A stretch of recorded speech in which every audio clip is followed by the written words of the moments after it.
Alright guys, welcome back to the channel. Welcome back to another prediction video. This weekend, Moses Itauma is trying to become the youngest heavyweight world champion since Mike Tyson, and he's up against a very hungry and very motivated, as well as experienced Filip Hrgovic. Very, very difficult fight for Moses Itauma, especially at this point in his career. A big step up for him in competition, and there's a massive, massive carrot dangled there for him, and that is his very first world title.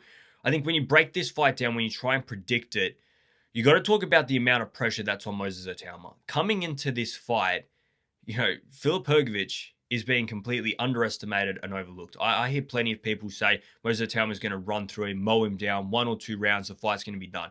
Well, for me personally, I just don't see the fight going that way at all. All right, this is a very, very difficult test for Moses Itauma. When you talk about Moses Itauma up until this point in his career, this fight here against Filip Hrgovic was supposed to be a step up in competition and almost a preparation fight to see if he's ready for a world title. This was supposed to be, he goes in there, if he beats Filip Hrgovic, then the world title shot. This is now a step up in competition, as well as the fact that you are fighting for a world title. And there is a lot of pressure on this kid. There's a lot of pressure on his shoulders. 21 years of age, and we hear things saying he's the best talent in boxing. He's going to carry British and heavyweight boxing for the next 10 years. That's a lot of pressure to put on a 21-year-old kid, and a kid that really hasn't been tested against top-level opponents up until this point. Filip Hrgovic is leaps and bounds above Mike Balogun, above Jermaine Franklin, above Dempsey McKean, above what Dillian White threw up that night.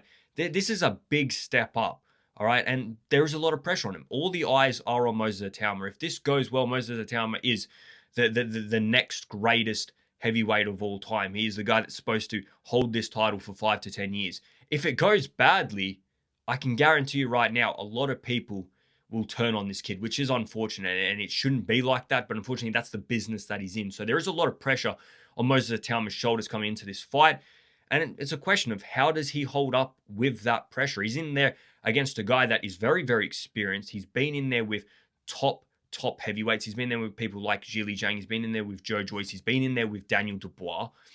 He's an experienced fighter, and he's very hungry. He's very motivated. He believes that he is more deserving of this world title than what Moses Itauma is, that he's put in the hard yards, and Moses Itauma has been almost handed this opportunity. This is what Filip Hrgovic believes, and this is a very motivated guy coming into this fight with no pressure on his shoulders, nothing to lose, because the headlines and the focus are all on Moses Itauma. Now, when you break down this fight, lots of people will have Moses Itauma as a heavy favorite, and it's hard to argue with that. Of course, Moses Itauma is the favorite in this fight. You'd be stupid not to have Moses Itauma as the favorite. You see how good he is. You see how quick he is. You see how strong he is. You see how skillful and intelligent he is. Of course, he's the favorite. But Filip Hrgovic has got skills of his own, and Filip Hrgovic also has natural gifts over Moses Itauma. Filip Hrgovic stands 1.5 inches taller than Moses. He's also got a 7-centimeter reach advantage over Moses. That is a very, very good advantage to have with the skill set that Filip Hrgovic holds, and that skill set is that great jab and that strong right hand. And that's what he's going to have to use in this fight. To win this fight, he's going to have to be able to use that jab to keep Moses at distance and then feed that right hand consistently. Try and test the chin of Moses Itauma, because up until this point, we haven't seen Moses Itauma hit. All right, I don't believe Filip Hrgovic as the biggest hitter in the heavyweight division. All right, I think he's a good hitter. The heavyweights, of course, they're going to hit hard, but a level of heavyweight hitters, he's probably in the middle. He's not the biggest hitter. You can see that by his track record. Didn't stop Adelaide, didn't stop Joyce, didn't stop Zhang. Hit Daniel Dubois with everything he's got, didn't drop him, right? Didn't even look like he hurt him. So Filip Hrgovic, of course, he hits hard, but he's not the hardest of hitters. And coming into this fight, Moses Itauma could have a glass chin for all that we know. The amount of power that Hrgovic hits with could be enough. We don't know until that shot lands and we see whether Moses Itauma eats it up or whether he goes in his shell, or even worse, he hits the canvas. So for me, Filip Hrgovic has got to try and test that chin early. He's got to try and deter Moses Itauma. He's got to give Moses Itauma some adversity to overcome early in this fight, because as soon as Itauma gets in his groove, as soon as Itauma's on that front foot, he's very, very hard to control. But if Itauma is on that front foot, Filip Hrgovic then has to use that counter ability. He has to draw onto shots. All right, make it hard for Moses Itauma to close that distance with that jab, with that ramrod right hand. Even if you're going backwards, you can still use that punch to hold the distance. And when Moses Itauma does get in close, test that defense. Test that defense. Test when he gets a little bit overexcited, gets a little bit overconfident. We've seen him, swing wildly a few times against Jermaine Franklin. It has happened. There will be opportunities for Filip Hrgovic, and I really do believe that, it could come down to how Moses Itauma takes the punch. It very well could, because, like I said, he could have a glass chin for all we know. Probably not. All right. You're really, really trying to hold on to some hope there, but you don't know until you know. And Filip Hrgovic, he's not the biggest hitter, but he's not a weak hitter either, and he's definitely got the skills. He was able to land at will for the opening few rounds against Daniel Dubois. All right. I believe he will be able to land those shots on Moses Itauma. The question is, will he be able to sustain that sort of amount of activity and pace over the course of 12 rounds? Is his engine good enough? We saw him slow against Joe Joyce. All right, we saw him get hurt late in that fight against David Adelaide. We saw him get stopped by Daniel Dubois. I think if he's able to keep up the pace, not get too overexcited, and almost try and slow Moses Itauma down a little bit, go stiff rights to the body. Test that body of Moses Itauma as well as the chin. Test the gas tank, because Moses Itauma, we've only seen him go 5 rounds. We've only seen him go 5 rounds. What does he look like in 9? What does he look like in 10, 11, and 12? It's a long fight and a lot of rounds to win. You try and claim the early few. Moses Itauma slows in the late ones. All of a sudden, you're saying, well, I haven't been knocked out here. I'm ahead on the scorecards. Let's keep this pressure up. Let's use this experience that we have in the later rounds, as well as our technical ability. It's very disciplined. It's very sound. It's nothing flashy, but it's something that we can keep on doing throughout this fight to try and beat Moses Itauma. And for Itauma, look, his methods to victory are very, very simple. We've seen how good Moses Itauma is. The way he mixes up his combinations, the way he gets people to bite on feints, the way he sets traps for fighters. You watch Moses Itauma fight, right? He's so quick. And I do think this fight could be very reminiscent of David Benavidez versus Zurdo Ramirez. Of course, Itauma's a little bit different to Benavidez, and Zurdo Ramirez is different to what Filip Hrgovic is. But when you watch that fight, it's not the power of David Benavidez that overwhelms Zurdo Ramirez. It's the speed. It's the speed of the punches. It's been hit 5 or 6 times before you can land one. And I think that's something that Moses Itauma can definitely do in this fight. Filip Hrgovic isn't a quick fighter. And Moses Itauma, in and out of the pocket, is rapid.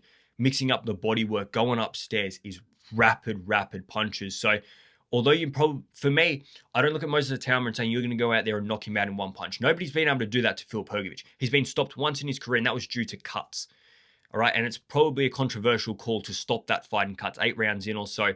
I didn't think the cut was that bad to have needed to stop. He was getting a little bit overwhelmed by Daniel Dubois, but to stop the fight was a questionable call. So, coming into this fight, I don't believe Moses Itauma lands that one punch to knock him out like he did against someone like Mike Balligan. I believe it is combinations, it is activity, and makes the referee step in, makes the towel come in, cuts up. Because it's Filip Hrgovic's weakness is being cut up. He got cut up against Adelaide, he got cut up against Joe Joyce, he got cut up against Daniel Dubois. You inflict some of those cuts early, you apply that pressure, the referee will jump in. The referee will stop that fight. If he can stop Filip Hrgovic with one punch, then I've drastically underestimated the power of Moses Itauma. But for me, what he's got is what Alexander Usyk has. It's what David Benavidez has. And it's a smaller frame in a higher division and speedy punches. And I think he can do that against Filip Hrgovic. Look, I love the way he sets traps as well. If you watch Moses Itauma, almost everything he sends upstairs, he's already done to the body. He's already set that trap. He makes you believe he's going downstairs. All right? Jab, left hand downstairs, and then all of a sudden, left hand upstairs. And you don't see it coming. All right? And he's done it to Dillian Whyte. He's done it to Mike Balligan. He's done it to Jermaine Franklin. He's done it to everybody that he faces. He's, for a 21-year-old kid, an unbelievably intelligent fighter, as well as the fact that he's quick, as well as the fact that he is powerful. And when you combine all of those things, there is a reason that he's by far the favorite in this fight.